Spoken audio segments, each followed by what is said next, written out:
Yeah. Hundreds of people on hand, though, for the president's speech. In fact, Calvert Collins talked to some of the people who are actually sitting in their seats now before they actually went into the auditorium. And she's just outside of UNLV Student Union with some of what the atmosphere was like as people were getting ready to enter the hall. Calvert? Well, I can tell you the number one thing people were feeling was heat.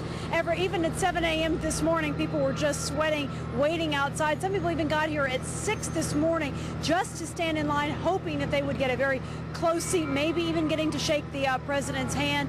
But we have some video to show you from this morning. It's about an hour and a half ago. It's about 7:30. This was the line outside of the student union, and they let everybody in by about 8:15 so they could get their seats and kind of get ready, enjoy that air conditioning. Most people got their tickets through the Democratic congressional delegations, Senator Harry Reid's office and Congresswomen Shelley Berkeley and Dina Titus's offices. Others got tickets through their unions, the city of Las Vegas as well as Clark County. Some didn't even find out that they were going to the speech until late last night. But everyone we spoke to was excited to hear what the president has to say.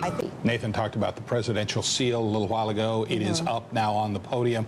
He's supposed to speak at 9:20 or 9:16 right now. So we're going to take a quick break. We should have the president when we come back.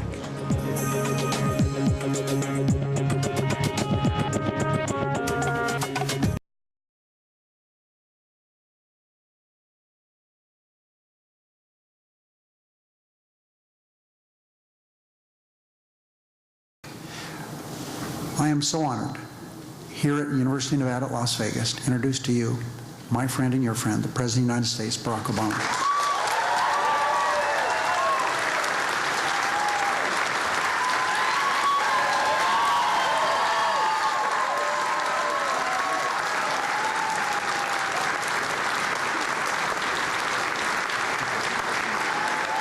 Thank you, everybody. Thank you. Good to see you. Thank you. Thank you, everybody. Please have a seat. Have a seat. Well, thank you, Harry.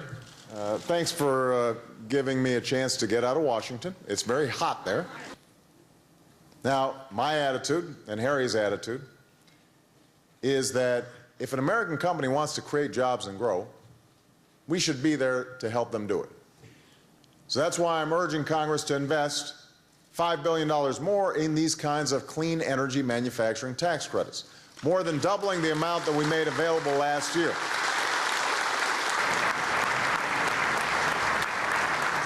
And this investment would generate nearly 40,000 jobs and $12 billion or more in private sector investment, which could trigger an additional 90,000 jobs. Now, I'm gratified that this initiative is drawing support from members of Congress from both sides of the aisle, including Republican Senators Richard Lugar and Orrin Hatch. Unfortunately, that kind of bipartisanship has been absent on a lot of efforts that Harry and I have taken up over the past year and a half.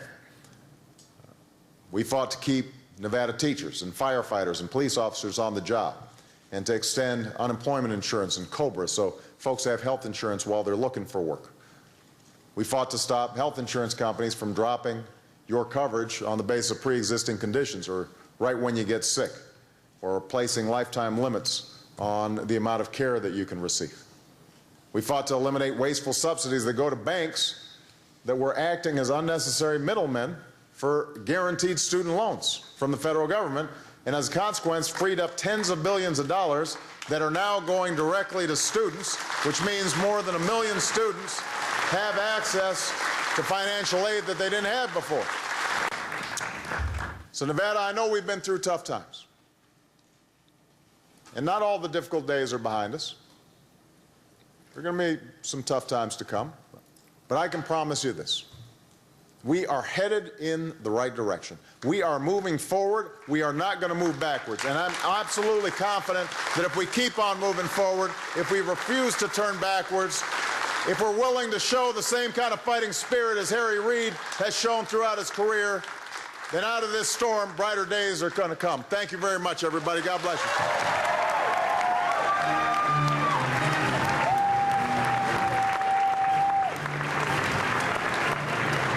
There you go. You just heard President Barack Obama speaking at UNLV this morning, talking a lot about energy, about the Nevada economy, talking about a plan to expand the program that will help businesses invest in energy projects, clean energy projects across the country.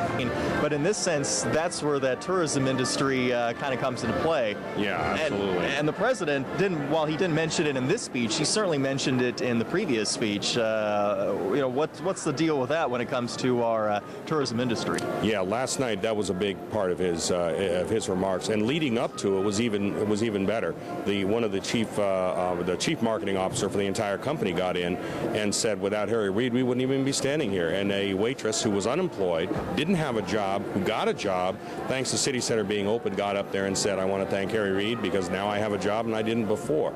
I think it was, to put it mildly, politically unwise for Sharon Angle to have said something like that, and at worst, politically deadly for her, because this is something that, Harry Reid expended no taxpayer dollars when he did that. He just picked up the phone